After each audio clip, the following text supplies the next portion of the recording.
Hello दोस्तों, फिर से एक बार स्वागत है आपको हमारे channel Hamid math and science में। तो जैसे कि पिछले वीडियो में हमने 1.1 जो है पूरा एक पहला चैप्टर का 1.1 पूरा कंप्लीट कर दिया था। तो अब बारी है 1.2 का। 3 क्वेश्चन है, उसको पूरा सॉल्व करते हैं, तुरंत एक ही वीडियो में बन जाएगा। चलिए उसको सॉल्व करते हैं। पहला, और ये बहुत इंपॉर्टेंट क्वेश्चन है, इसे मात्र 3 क्वेश्चन है, लेकिन गारंटी है कि इसमें से एक एग्जाम में आता ही आता है। तो चलिए इसको सॉल्व करते हैं अच्छे से, और इसको नोट करिएगा अच्छे से, क्योंकि एग्जाम के पॉइंट से बहुत इंपॉर्टेंट है ये चैप्टर। ठीक है, तो चलिए पहला क्वेश्चन है, सिद्ध कीजिए कि √5 एक अपरिमेय संख्या है। एग्जाम में √5 के जगह √2 भी हो सकता है, √3 भी हो सकता है, √7 भी हो सकता है। अगर हम एक बना देते √5, तो सेम तरीके से √2 का, √3 का, √7 का वही नियम लगा के आप लोग बना सकते हैं। ठीक है, तो चलिए कह रहा है कि सिद्ध कीजिए कि √5 एक अपरिमेय संख्या है। जैसे कि मैंने पहले वीडियो में बता चुका था कि रूट में कोई भी संख्या होगा वो एक अपरिमेय संख्या होगा, लेकिन यहाँ पे कह रहा है सिद्ध करिए। तो चलिए सिद्ध करते हैं।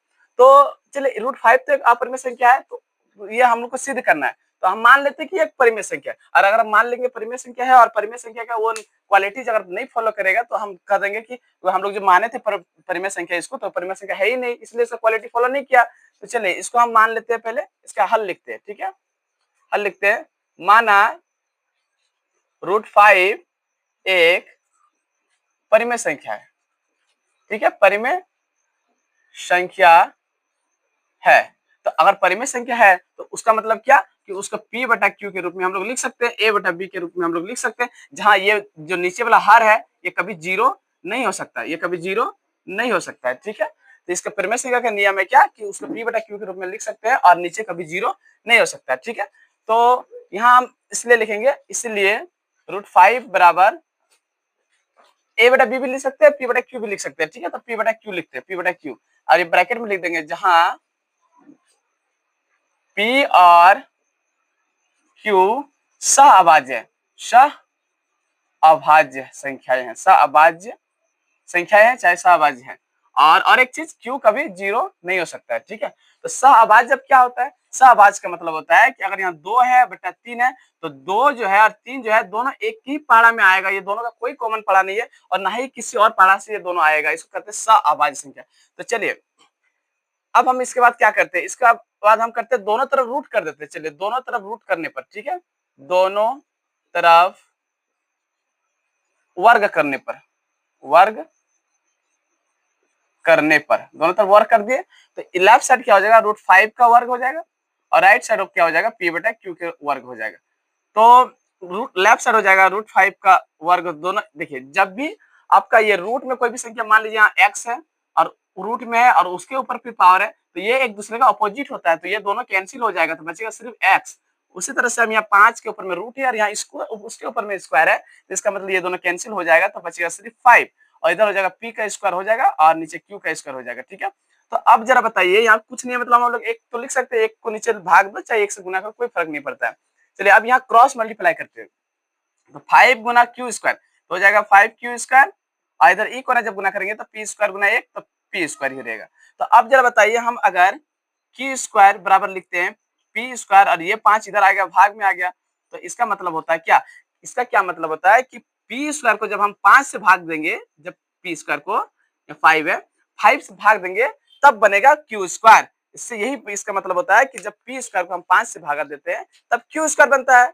तो इसका क्या मतलब हुआ, p स्क्वायर जो है 5 से पूरा पूरा भाग लग रहा है, तब ना q स्क्वायर बन रहा है, तो p स्क्वायर 5 से भाग लग रहा है। और एक बात, तो यहाँ उस चीज को हम लिख देते हैं यहाँ पे कि यहाँ p स्क्वायर 5 से विभाज्य है, विभाज्य मतलब भागा लग रहा है, तब बन रहा है q स्क्वायर ना, विभाज्य। जरा एक बात बताइए, अगर मान लीजिए कोई यहाँ 5 का स्क्वायर है और वो अगर मान लीजिए 5 से भाग लग रहा है, ठीक है, मान लीजिए 5 का स्क्वायर है, मान लीजिए 5 का स्क्वायर 5 से भाग लग रहा है, 5 का स्क्वायर क्या होता है, 25 होता है, और 25 5 से भाग लग रहा है, तो इसका जो बिना स्क्वायर का अगर हम 5 देंगे तो वो भी तो 5 से भाग लगेगा ना। और एक एग्जाम्पल लेते, मान लीजिए यहाँ 3 है और यहाँ 3 का स्क्वायर 9 है, ठीक है, 3 का स्क्वायर 9 है, तो ई अगर 3 से भाग लग रहा है, 3 का 3 3 3 का 9, तो इसका जो जिसका स्क्वायर था उसको अगर लिखेंगे तो वो भी तो 3 से भाग लगेगा ना। तो इसका क्या मतलब होता है कि पी स्क्वायर अगर 5 से भाग गया तो पी भी 5 से विभाज्य होगा, इसलिए पी भी 5 से विभाज्य होगा।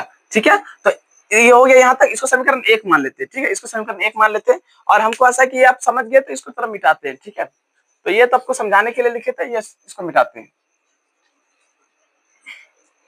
यहाँ तक हमने साबित कर दिया कि P जो है, ये P जो है सहअभाज्य है। हाँ, P जो सहअभाज्य है क्योंकि ये 5 से विभाज्य है। अब साबित करेंगे कि Q भी सहअभाज्य है, उसको सॉल्व करते हैं, ठीक है। तो लिखेंगे माना इसके बाद, ठीक है, इसके बाद यहाँ माना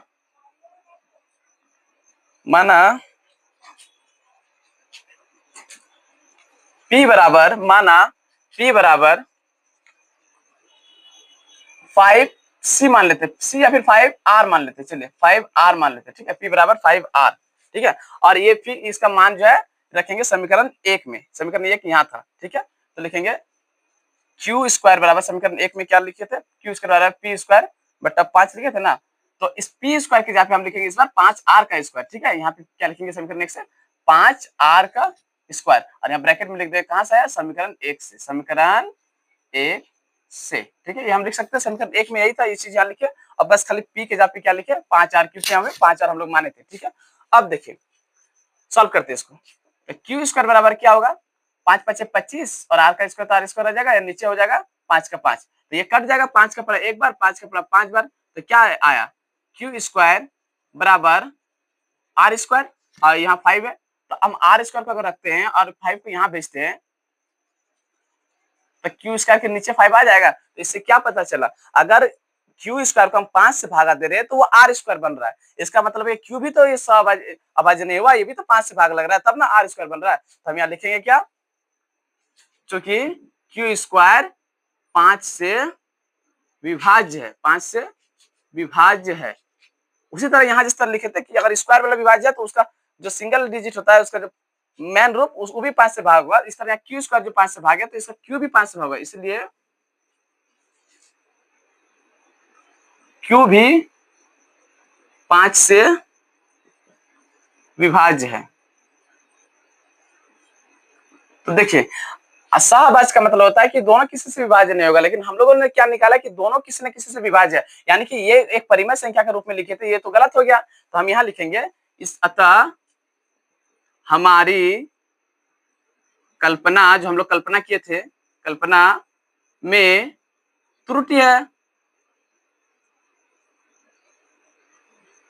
त्रुटि है मतलब गलती है, मिस्टेक है, इसलिए ये एक परिमेय संख्या जो माने थे वो गलत हो गया, इसलिए एक अपरिमेय संख्या। इसलिए रूट क्या था यहाँ पे क्वेश्चन, रूट 5। अगर यहाँ रूट 2 और 3 और 7 का भी बनाने बोले तो ऐसे ही बनाएंगे, इसलिए रूट 5 एक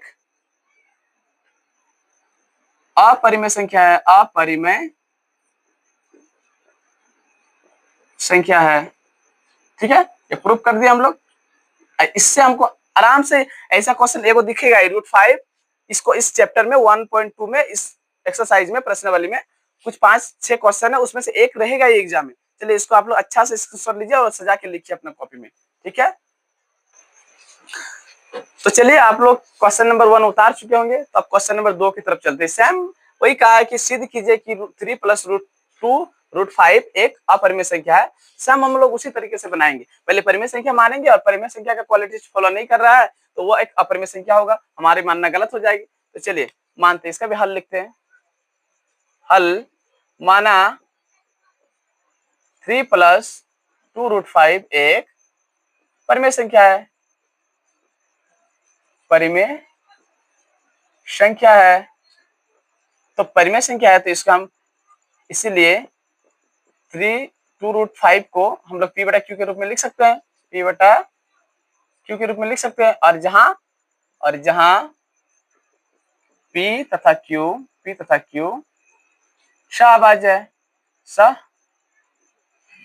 है, सहअभाज्य है और Q बराबर 0 नहीं हो सकता। लेकिन एक चीज में और बताने वाली बात है कि अगर मान लीजिए यहाँ 2/3 है तो ये भी 1 का पारा में आता है, ये भी 1 का पारा में आता है, उसके अलावा किसी के पारा में नहीं आता है।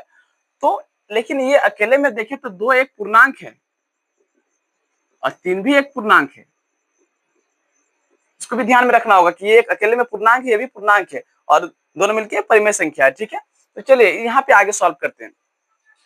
तो अगर मान लीजिए हम 2 √5 को इस तरफ रखते हैं 3 को उस तरफ लेके चलते हैं तो p बटा q है -3 हो जाएगा, ठीक है।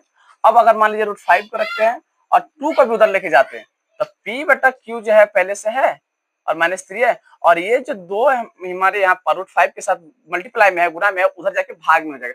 इधर जाके भाग में तो होगा, लेकिन किसका भाग में होगा? दोनों का भाग में होगा। यहाँ भी आएगा और चलिए इसको हम दूसरे पेन से लिखते हैं, दूसरे मार्कर से लिखते हैं, तब ज्यादा अच्छा समझ में आएगा। ये जो यहाँ का 2 है ये इधर भी आएगा, इससे भी भागा होगा और इससे भी भागा होगा, इधर गुना में उधर भागा में होगा, किसके साथ? दोनों के साथ, ठीक है। तो जरा देखिए, अभी हम लोग थोड़ा देर पहले क्वेश्चन नंबर 1 में सिद्ध किए थे कि √5 एक अपरिमेय संख्या है, और यहाँ पे हम लोग 3/2 हम लोग जैसे कह रहे हैं कि 3 और 2 किसी के पहाड़ा में आएगा नहीं, ये एक पूर्णांक है, ये भी एक पूर्णांक है और ये सहभाज्य है, इसका मतलब एक परिमेय संख्या है, और ये एक अपरिमेय संख्या हम लोग थोड़ा देर पहले सॉल्व किए थे। तो इससे हम लोग कैसे कह सकते हैं कि ये एक परिमेय संख्या, अपरिमेय संख्या, ये एक परिमेय संख्या है। तो अपरिमेय संख्या और परिमेय संख्या क्या एक दूसरे के बराबर कभी हो सकता है? और ऐसे अब कैसे आया? क्योंकि हम लोग यहाँ गलत मान लिए थे, परिमेय संख्या हम लोग जो माने थे वो गलत आ गया था। तो यहाँ पे हम लिखेंगे चूंकि अपरिमेय संख्या, चूंकि ऐसे नहीं, चूंकि √5 एक अपरिमेय संख्या है, अपरिमेय संख्या है, इसीलिए हम लोग लिखेंगे, इसीलिए अपरिमेय संख्या जो है, अपरिमेय संख्या इस परिमेय संख्या के बराबर नहीं हो सकता। परिमेय संख्या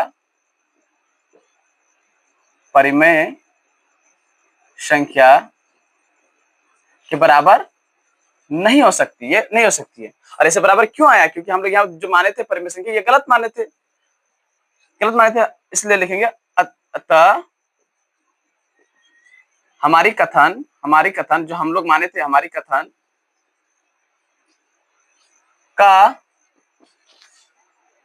विरोध हो रहा है। हम लोग, हमारी कथन का क्या हो रहा है? विरोध हो रहा है। तो हमारी कथन का विरोध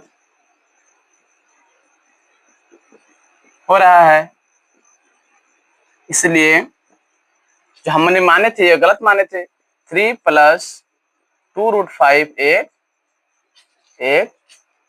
अपरिमेय संख्या, एक अपरिमेय संख्या है। ये भी हम लोग प्रूफ कर दिए, ठीक है। देखिए एक चीज ध्यान देने वाली बात है, हम लोग क्वेश्चन नंबर 2 में 1 में सॉल्व किया कि ये एक अपरिमेय संख्या है, तो हम यहाँ क्यों परिमेय संख्या के बराबर कर दे? p बटा q के रूप में जो परिमेय संख्या है उसके साथ क्यों बराबर कर सकते हैं? 3/2 तो एक पूर्णांक, ये भी एक पूर्णांक है, दोनों मिलकर परिमेय संख्या बना, परिमेय संख्या है तो परिमेय संख्या के बराबर में क्यों हम अपरिमेय संख्या को रखेंगे? ये तो गलत हो जाएगा ना। इसलिए हम लोग जो माने थे यहाँ पे वो सरासर गलत माने थे कि परिमेय संख्या है, इसलिए एक अपरिमेय संख्या होगा, और अपरिमेय संख्या जो है अपरिमेय संख्या के बराबर कभी नहीं हो सकता, इसलिए हम काटे यहाँ बराबर को। और इसलिए हम लोग जो कथन माने थे वो विरोध हो रहा है, उसका विरोध हो रहा है, हमारी कथन का विरोध हो रहा है, इसलिए ये एक अपरिमेय संख्या, हम लोग परिमेय संख्या माने तो वो परिमेय संख्या नहीं होगा, ये अपरिमेय संख्या, ठीक है। ये प्रूव कर दिया हम लोग। ये इंपॉर्टेंट क्वेश्चन है, इसको चलिए इसका स्क्रीनशॉट लीजिए अच्छा से, ये इंपॉर्टेंट क्वेश्चन हुआ, ठीक है। तो आप लोगों ने क्वेश्चन नंबर 2 भी उतार लिए होंगे, तो चलिए अब क्वेश्चन नंबर 3 की तरफ चलते हैं। क्वेश्चन नंबर 3 कह रहा है कि सिद्ध कीजिए कि निम्नलिखित संख्याएं अपरिमेय संख्या, सेम टू सेम काम करने वाला है, यहाँ भी अपरिमेय संख्या सिद्ध करने वाला है। एक नंबर में 1/√2, 2 नंबर में 7√5 और 3 नंबर में 6 + √2, तीनों को प्रूव करने का रहा है कि तीनों एक अपरिमेय संख्या है। चलिए एक एक करके तीनों को सॉल्व करते हैं। पहले एक नंबर में लेते हैं इसको 1/√2 को सॉल्व करते हैं, तो एक नंबर को सॉल्व करते हैं, ठीक है। इसका भी हल लिखते हैं, ठीक है। हल क्या करेंगे? सेम टू सेम तरीके हम लोग लगाएंगे, ताकि सब क्वेश्चन में जब एक तरीका लगाएंगे ना तो वो तरीका पे हम लोग का अच्छे से रिवाइज भी हो जाएगा वो तरीका के ऊपर, इसलिए हम लोग भूलेंगे भी नहीं कि एक तरीके से हम सारा बनाएंगे, ठीक है। तो सबसे पहले 1/√2 जो है, तो मानते हैं माना 1/√2 जो है एक परिमेय संख्या है, मान लेते हैं कि परिमेय संख्या है, परिमेय संख्या है। तो परिमेय संख्या यदि है तो 1/√2 को हम लोग किस में लिख सकते हैं? p बटा q के रूप में लिख सकते हैं। और जहां पे क्या होगा, जहां जो कि 2 क्वेश्चन में पहले हम लोग कर चुके हैं, जहां p और q जो है, q सहअभाज्य है, अभाज्य है, ठीक है। और q कभी भी 0 नहीं हो सकता, ठीक है। ये तो इसका नियम है, और ये परिमेय संख्या है, तो ठीक है। तो चलिए इसके आगे सॉल्व करते हैं। सॉल्व ये करते हैं कि दोनों तरफ वर्ग कर देते हैं, दोनों तरफ लिखेंगे दोनों तरफ वर्ग करने पर, क्वेश्चन नंबर 1 के जैसा बनाएंगे, करने पर, दोनों तरफ वर्ग करने पर क्या होगा, इधर का 1 का स्क्वायर करेंगे तो 1 हो जाएगा, और इधर √2 का स्क्वायर करेंगे तो 2 हो जाएगा, जो कि अभी थोड़ा देर पहले बता चुके कि रूट और स्क्वायर एक दूसरे का उल्टा होता है, तो अगर √2 का स्क्वायर करेंगे तो वह 2 बन जाएगा, ठीक है। और इस साइड स्क्वायर करेंगे तो p स्क्वायर और नीचे q स्क्वायर हो जाएगा। चलिए क्रॉस मल्टीप्लाई करते हैं, क्रॉस मल्टीप्लाई करेंगे तो 1 गुना q स्क्वायर तो q स्क्वायर हो जाएगा, और 2 गुना p स्क्वायर तो 2p स्क्वायर हो जाएगा। तो अगर हम उधर से p स्क्वायर को इधर भेजते हैं तो q स्क्वायर के नीचे p 2 आ जाएगा और इधर p स्क्वायर आ जाएगा। इससे क्या पता चल रहा है कि q स्क्वायर को हम 2 से भागा लगा रहे तब वो p स्क्वायर के बराबर हो रहा है, इसका मतलब q स्क्वायर जब 2 से विभाज्य है तो वही लिखेंगे, क्योंकि q स्क्वायर 2 से विभाज्य है। क्वेश्चन नंबर 1 के जैसे ही बन रहा है, विभाज्य है, और अगर स्क्वायर विभाज्य है तो q भी विभाज्य होगा, इसलिए q भी 2 से विभाज्य होगा, विभाज्य होगा, ठीक है। इसको समीकरण 1 मान लेते हैं, same to same question number 1 जैसा। अब मानते हैं, माना q बराबर 2r, मैंने 2r ले लेते हैं, q बराबर 2r, ठीक है। अब q बराबर 2r ले लेते हैं और इसको समीकरण 1 में बैठा देते हैं, ठीक है। q बराबर 2r ले लिए और यहाँ लिखेंगे q स्क्वायर जो है ना, q स्क्वायर बाई 2 बराबर यहाँ p स्क्वायर जो दिख रहा है यहाँ पे समीकरण 1 में। अब हम यहाँ q स्क्वायर नहीं लिखेंगे, अब हम 2r का स्क्वायर लिखेंगे, क्योंकि हमने q का मान 2r ले लिया। अब 2r ले लिया तो q के जगह 2r का स्क्वायर हो गया, और यहाँ ब्रैकेट में लिख देंगे समीकरण कहाँ से आया, समीकरण 1 से, समीकरण 1 से, ठीक है। समीकरण 1 से आया। चलिए इसके बाद यहाँ बनाते हैं, इसके बाद वहां बनाते हैं, ठीक है। तो देखिए 2 का स्क्वायर 4 हो जाएगा, r का स्क्वायर r स्क्वायर ही रह जाएगा, 2 का स्क्वायर 4 हो जाएगा, r का स्क्वायर r स्क्वायर ही रह जाएगा, और नीचे क्या है 2 है, और इस साइड क्या है p स्क्वायर है, तो 2 तो भागा लग जाएगा इससे, तो 2 दूनी 4, तो बचा 2r स्क्वायर और p स्क्वायर, तो r स्क्वायर को रखते हैं और p स्क्वायर की तरफ 2 को भेज देते हैं, तो ये भागा में इधर आ गया, ठीक है। तो अगर भागा में आ गया तो इससे क्या पता चल रहा है, p स्क्वायर को अगर हम 2 से भागा लगा रहे तो r स्क्वायर बन रहा है, यानी p स्क्वायर जो है 2 से पूरा पूरी भाग लग रहा है। तो अगर भाग लग रहा है तो वो कैसे सहभाज्य संख्या उसको कह सकते हैं, बताइए। तो अगर यहाँ लिखेंगे, चूंकि p स्क्वायर जो है, p स्क्वायर 2 से विभाज्य है, इसीलिए p भी 2 से विभाज्य होगा, और अगर यहाँ q 2 से विभाज्य हो रहा है, यहाँ p 2 से विभाज्य हो रहा है, तो दोनों अगर 2 से विभाज्य हो रहा है तो दोनों कैसे सहभाज्य संख्या हो सकता है, यानी कि हम लोग जो माने थे ये परिमेय संख्या है 1/√2, ये गलत माने थे, इसलिए ना ये सहभाज्य संख्या नहीं निकल रहा है। तो अब हम यहाँ क्या लिखेंगे, अतः हमारी कल्पना में त्रुटि है, इसलिए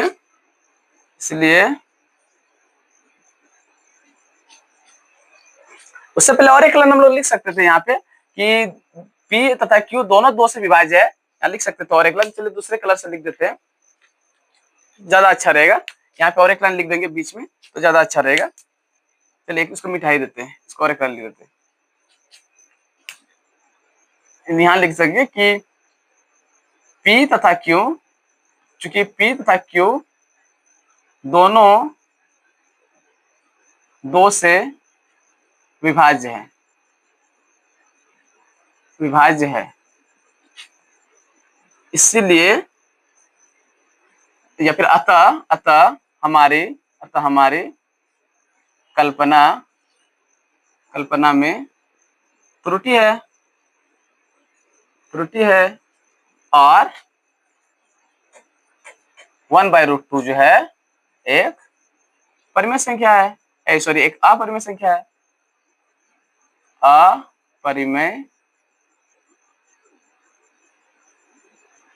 इसको अपरिमेय थोड़ा ठीक से लिखते हैं, क्योंकि यही प्रूफ कर रहे हैं और यही ठीक से नहीं लिखेंगे तो कैसे चलेगा, एक अपरिमेय संख्या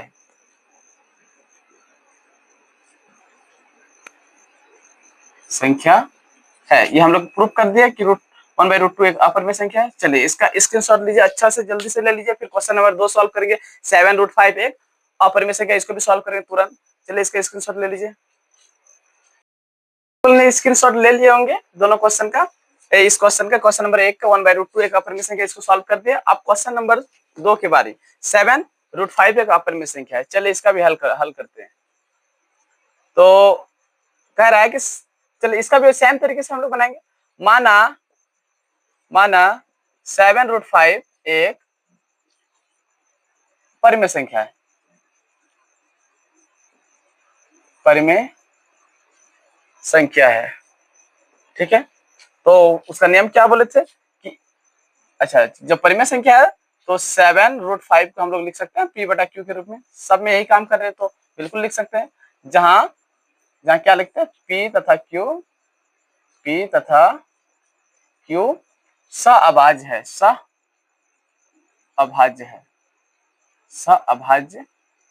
है। और जहाँ Q कभी 0 नहीं हो सकता। और एक चीज और फिर बताए थे कि मान लीजिए 2/3 है, 2 और 3 दोनों एक के पारा में आ रहा है तो दोनों सअभाज्य है, किसी के पारा में नहीं आ रहा है। लेकिन ये भी कहते हैं कि ये एक पूर्णांक है और ये भी एक पूर्णांक है, दोनों पूर्णांक मिलकर एक परिमेय संख्या बना रहा है। ये भी हम लोग को ध्यान में रखना है। तो चलिए इसको सॉल्व करते हैं। तो अगर मान लीजिए हम √5 को यहाँ रखते हैं और 7 को उस पार भेजते हैं तो P/Q के नीचे 7 तो नीचे मल्टीप्लाई हो जाएगा और 7 मल्टीप्लाई हो जाएगा। तो जरा देखिए, ये एक पूर्णांक है, ये एक पूर्णांक है, P और Q दोनों पूर्णांक है और दोनों अगर यदि पूर्णांक है तो ये टोटल परिमेय संख्या हो गया।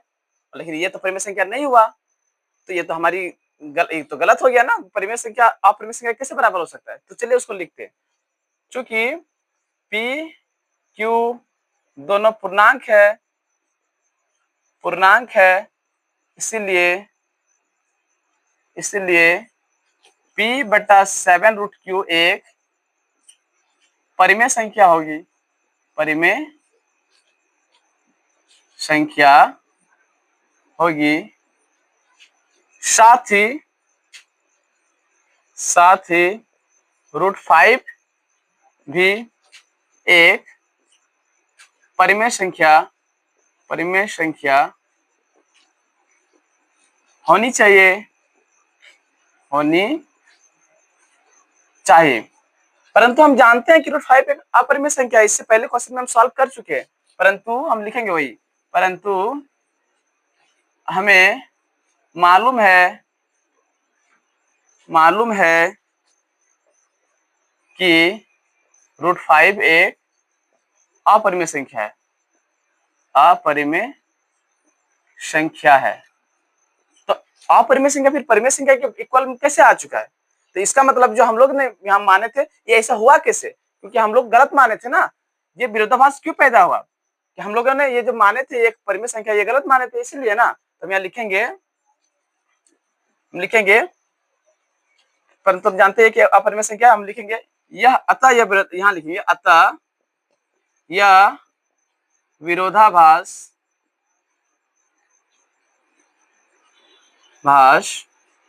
हमारी गलत कल्पना के वजह से हुई। ठीक है, ये विरोधाभास हमारी गलत कल्पना की वजह से हुई। अतः या फिर इसलिए ये जो हम लोग माने थे परिमेय संख्या, ये गलत माने थे, इसलिए 7√5 एक अपरिमेय संख्या है, अपरिमेय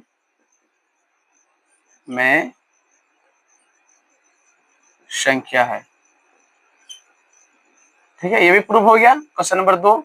चलिए इसको जल्दी से स्क्रीनशॉट लीजिए। आप क्वेश्चन नंबर 3 की तरफ हम लोग जाएंगे, जल्दी से स्क्रीनशॉट लीजिए। तो आप लोगों ने क्वेश्चन नंबर 2 भी इसका उतार लिए होंगे, स्क्रीनशॉट ले लिए होंगे। तो चलिए क्वेश्चन नंबर 3 की तरफ चलते हैं। इसको ये प्रूव करना है कि यह भी एक अपरिमेय संख्या है। तो चलिए सेम टू सेम तरीके से बनाएंगे। हम लोग लिखेंगे हल 6 + √2 एक परिमेय संख्या है, परिमेय संख्या है। तो 6 + √2 जो है P/Q के रूप में लिख सकते हैं। और जहां P तथा Q दोनों ही सअभाज्य होंगे, P तथा Q सअभाज्य है, और Q कभी भी 0 नहीं हो सकता है, ठीक है। तो चलिए इसको सॉल्व करते हैं। अगर मान लीजिए √2 इस साइड रखते हैं और P बटा Q की तरफ हम 6 को भेजते हैं तो -6 हो जाएगा। और अगला लाइन जब लिखेंगे √2 बराबर इसको इस तरह सॉल्व कर सकते हैं। नीचे इसका कुछ नहीं है, मतलब हम 1 मान सकते हैं, 1 से डिवाइड करने पर कोई फर्क नहीं पड़ता। अब देखिए Q इंटू 1 तो Q हो जाएगा, फिर E को गुना करेंगे P इंटू 1 तो P और Q इंटू 6 तो 6Q, Q इंटू 6 तो 6Q। तो चलिए देखिए P एक पूर्णांक है, Q एक पूर्णांक है और 6 भी एक पूर्णांक है, तो सब मिलकर एक परिमेय संख्या बना रहा है। तो इधर भी तो अब एक परिमेय संख्या होना चाहिए, लेकिन √2 जो है एक अपरिमेय संख्या होती है। तो यहाँ भी हमारी जो दोनों साइड जो इक्वल कर दे, ये भी हमारा रॉन्ग है। और ये रॉन्ग क्यों आया? क्योंकि हम लोगों ने यहाँ गलत माने थे ना, तो गलत माने थे इसलिए यहाँ भी गलत आ गया। तो चलिए उसको लिखते हैं। चूंकि P, Q तथा 6 तीनों ही पूर्णांक है, इसीलिए P माइनस 6Q बटा Q 6Q बटा Q जो है एक परिमेय संख्या होगी, एक परिमेय संख्या होगी। साथ ही उसके बराबर में है ये, तो ये भी तो परिमेय संख्या होना चाहिए। साथ ही √2 भी एक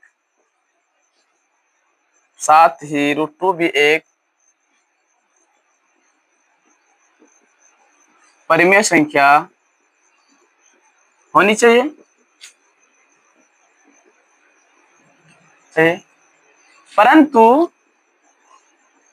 परंतु हम जानते हैं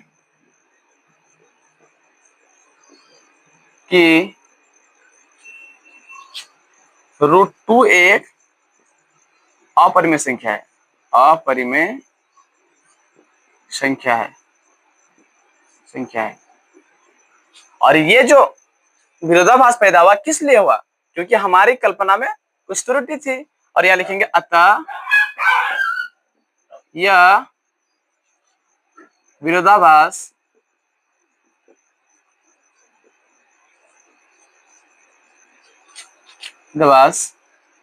हमारी गलत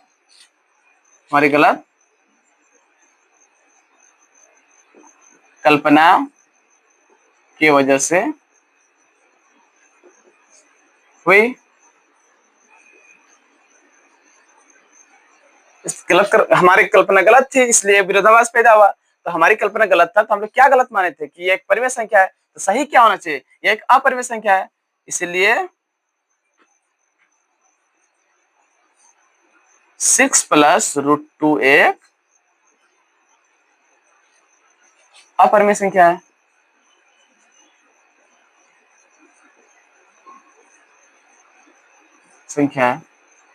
ठीक है, ये हुआ आपका सारा क्वेश्चन। ये प्रूफ लिख देंगे लास्ट में। ये हुआ आपका सारा 1.2 का क्वेश्चन का आंसर। एक भी बनाए √5 वाला, 2 भी बनाए, 2 बनाने के बाद 3 में भी जो 3 है तीनों बना दिए, और ये यहाँ का 3 और उधर का 2, टोटल 5 क्वेश्चन है। 5 में से एक एग्जाम में आपको गारंटी मिलेगा। अगर ये नहीं मिला तो वो जो √2 है या √7 है ये भी मिल सकता है। ठीक है, तो इसको आपको टोटल को रिवाइज करना है, 2 बार 3 बार इसको बनाना है। क्यों? क्योंकि इसमें से हमको पता है मात्र 5-6 क्वेश्चन और इसमें से एक एग्जाम में आने वाला है, तो हम इसको क्यों छोड़ेंगे। इसको स्क्रीनशॉट लीजिए और इसको जितना भी आज क्वेश्चन बनाए इस वीडियो में सारा आप लोग रिवाइज करिएगा 2 बार 3 बार। ठीक है, चलिए आज के लिए 1.2 खत्म हो गया। अब नेक्स्ट वीडियो में हम लोग बनाएंगे 1.3 या फिर इसके बाद वाला एक्सरसाइज। ओके, चलिए।